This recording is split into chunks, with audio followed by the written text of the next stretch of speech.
Hi guys, and welcome to this, the very first video of our career playthrough of Assetto Corsa on the PlayStation 4 console.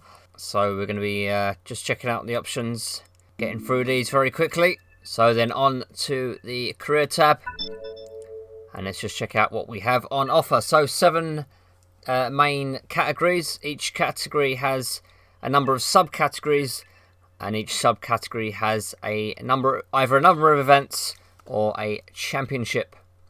So as you can see the novice series,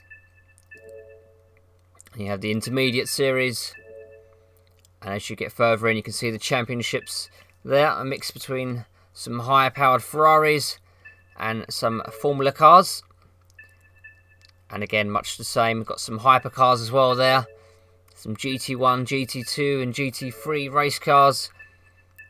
So lots there to get stuck into. But we'll be starting at the very start, because all this content is locked and you have to work your way up from the beginning. So we're going to start with Novice Series 1. And the first event is a time attack with the R-Bar 500 at the Vallelunga Club Circuit. So the very first event then is a time attack event. So we're just going to get into the cockpit view here. You can see the cockpit view there has got minus the steering wheel. But we do change to the one with the steering wheel. There we go. So basically, you got the counter which counts down there on the left hand side. And you must complete a number of laps. Each checkpoint you make, you're given a time extension. And of course, the more laps or the more checkpoints you make, the higher the points tally. So after a few laps then we're finished with the first time trial event. Actually managed to get the gold award. So we're going to move on then. So we're going to go back to the menu. Here we go. So the very next event is a quick race. Once again in the R-Bar 500 and once again at the Vallelunga Club Circuit. So opponent level we're going to try on medium, as this is my first experience of a racing sim for a number of years. So we're going to kick off the action and see how we get on. So here we are then. So as this is the first race, I thought I'd show you the full uncut version of it. You can see the replay footage above. So away we go then, 3-lap race. We're starting in 8th position, last, with a field full of R-Bar 500s. So coming up to the first turn on the brakes, down to second gear. Straight away making up a couple of places there, getting a good exit as well. Might get up into 5th place here. On the braking again trying to squeeze in for 5th place. This time we do make it, we could even get 4th here on the exit, and we do. So very good start then. Oh, but look at that, the 4th place car gets back in front. So we take a wide line through there. Getting my gears a little bit wrong there, but we still managed to overtake there. So we're up into 4th place, and you know, very much starts you off in probably the slowest car in the game, I imagine.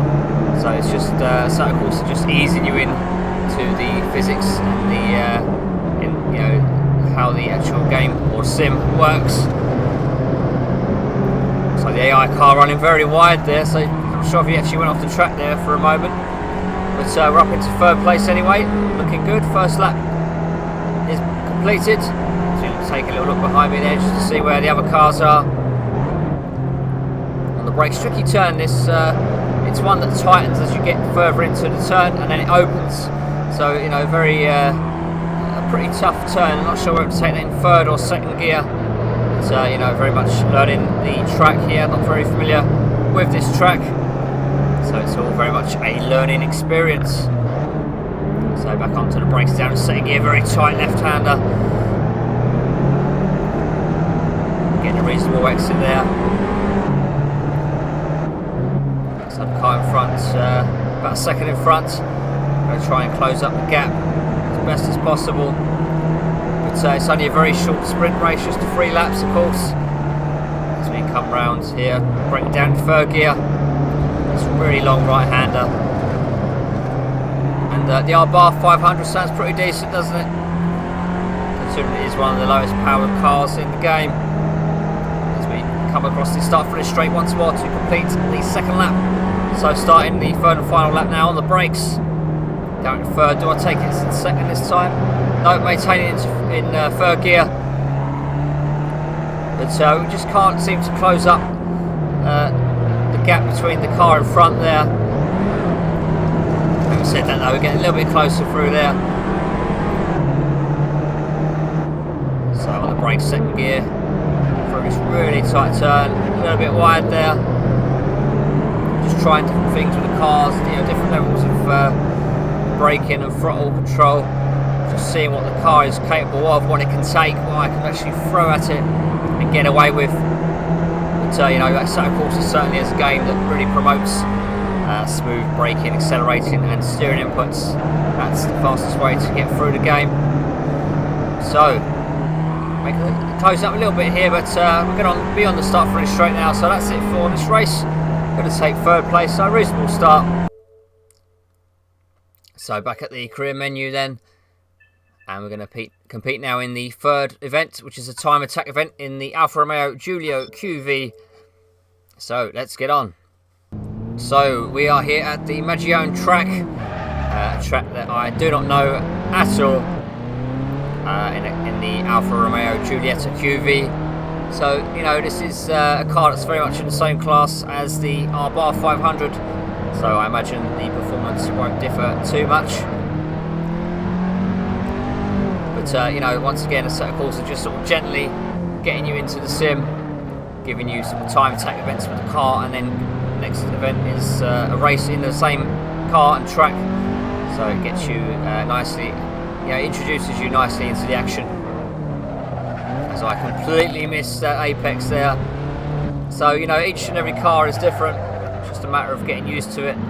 So these time attack events before the actual races, are certainly very valuable. So let's see what this car is capable of down this long straight into fourth gear as we approach 100 miles per hour. And fifth gear, so we're past 100 miles per hour. We're going to come up to the braking zone now. So on the brakes, braking a little bit too early there. So just still very much learning the track, and that will take some time, of course. So a series of rights and lefts coming up. Second gear through here.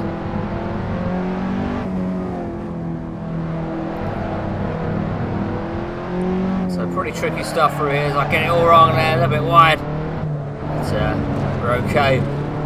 So I'm going to take a few laps here. We're going to move on to the next event. So we've completed this event then. We managed to get the gold, but we're going to move on now to the next event, which will be a race in, once again, the Alfa Romeo Giulietta QV at Magione track. So here we are then, and away we go. So I was actually expecting, in the previous race I drove the R-Bar 500 against a field of R-Bar 500, so I was expecting the same model field for the Alfa Romeo race here, but as you can see, there's lots of R-Bar 500s. In fact, there's not even a single Alfa Romeo, and I think that might just be a BMW M3 in front there. So it does already, the game is or the sim is mixing things up, so interesting. So we're in third place currently, so in the bronze medal position. As we come around this very tight right-hander, second gear through there. On the brakes here. Normally I would lift through there, but the car in front brakes pretty harshly, so I did have to stamp the brakes on there as we take second place on the long straight. And we'll do our best now to try and close up the gap from the leader ahead, who has a pretty large gap, it has to be said. So coming up to finish the first lap, and I just cannot close the gap between myself and the BMW M3 in front. In fact, if anything, the gap is getting bigger. This is a 5-lap race. We're on the second lap now, and I think the best I'm going to do here is second place. I just don't think there's any way I'm going to be able to close on that M3. Just seems to be just a little bit more performance, or although I think it's supposed to be in the same class, but certainly from what we've seen so far, it looks like it's in a class of its own compared to the R-Bar 500s and this Alfa Romeo Giulietta QV that I'm currently driving. So it's probably all about keeping hold of second place for this race. So at the moment then, the M3 continues to get a bigger and bigger gap out in front. There's not a lot I can do about it at the moment. He seems to be lacking about 2 or 3 seconds quicker than me. But you know, I'm building a nice little lead between myself and the car behind. But the leader is very much left the rest of the field behind. So it's all about maintaining second place for this race. Come around this tight right-hander once more. And onto this massive long straight. So coming round to the latter stages of the race then. And here we go onto the start-finish straight. So that BMW M3 is just left the whole field behind. But we come home in a reasonably decent second place. So there are the final standings then. You can see 17 seconds ahead, the leader there. And I was about 7 seconds ahead of the third place car. So pretty spread out field. But we're going to move on now. So the fifth and final event for the very first batch of races in the career mode, the N1 races, is yet another time attack with the BMW M3 E30. So this was the very car that left the entire field behind in the previous race, so I am expecting an increased level of performance. And straight away you can hear it sounds great, doesn't it? So approaching the first turn then, second gear. Oh, a bit of understeer there. Giving it a little bit of throttle and whoa, there you go. So with increased power, you have to be more and more delicate with the throttle, of course. You can see the points, penalty points there, minus 257. So when you do go off the track in the time attack mode, you will lose points. So anyway, I'm going to be driving this BMW for a few laps around this Magione track. I'm going to wrap it up for the first video of the career mode for Assetto Corsa on the PlayStation 4. We've got lots more videos to come very shortly, of course. You can look forward to part 2 of the career playthrough very shortly. Hit the like and subscribe buttons, and thanks for watching.